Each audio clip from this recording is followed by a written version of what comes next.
महाराज जी, क्या एक हाथी को खिलाने का पुण्य और 1 लाख चींटियों को खिलाने का पुण्य, क्योंकि हाथी की खुराक बहुत होती है, चींटियों की संख्या बहुत होती है, होना खिलाना भावना सेवा में। अगर हाथी में भी भगवान देख के पवारे और चींटी में भी भगवान देख के पवारे तो एक चींटी और एक हाथी के पवाने का बराबर पुण्य मिलेगा। और भगवान नहीं देख के हाथी देख रहे हो, चींटी देख रहे हो, तो भेद तो हो ही जाएगा। कोई पुण्य में फिर बेवकूफी थोड़ी है। चींटी तो एक दाना से तृप्त हो जाएगी, उसके लिए 1 कुंतल भोजन चाहिए।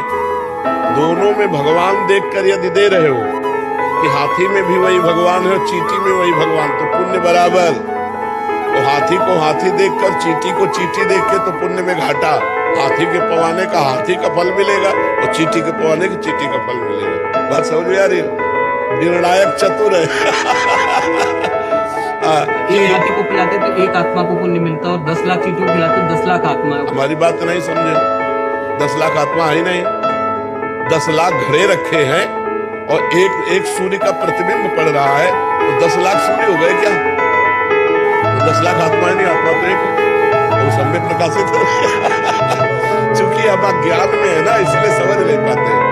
हमने जो पहला शब्द कहा, जो भगवान हाथी में है वही चींटी में है, अगर ये भावना करके हम पवाते हैं तो बराबर मिलेगा, क्योंकि वही आत्मा है। आत्मा 10-20 नहीं है, आत्मा 10 लाख नहीं है, आत्मा एक है। अब आपसे कहें कि ये 5-7 बिजली है, आप हमको क्या कहोगे? पहला यंत्र के कारण उसका प्रभाव अलग अलग है। हीटर यंत्र है तो गर्मी फेंक रही, पंखा है तो हवा फेंक रही, एसी है तो ठंडा फेंक रही, लेकिन बिजली बस ये खोपड़ियां अलग अलग है, बिजली एक है। जो बिजली है इनमें वो परमात्मा है, वो एक आत्मा है, वाहिगुरु है, वो एक है, वो अनेक नहीं है। बहुत अच्छे से समझ लीजिए, अगर हम भगवत भाव से किसी को पवाते हैं तो चाहे चींटी को पवाएं चाहे हाथी को पवाएं, हम बराबर लाभ मिलेगा।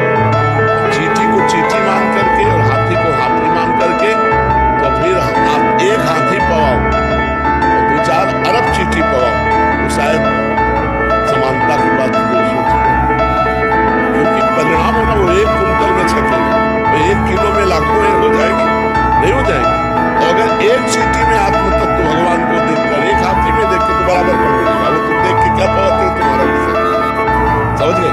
मन बहुत चंचल है, जब बार-बार चला जाता है, हमेशा आपकी कृपा से नाम जब होती रहती है, बस ये इधर भटक जाता है। हाँ, कोई भटकने तो उससे कोई फर्क नहीं पड़ता। मन जाने से हमारी हानि नहीं है, मन के अनुसार तन जाने से हानि है। मन हमारा कह रहा है खा लो, हम नहीं खाए, कोई फर्क नहीं पड़ा। अब मन कह रहा है खा लो, हमने खा लिया, अब फर्क पड़ जाएगा।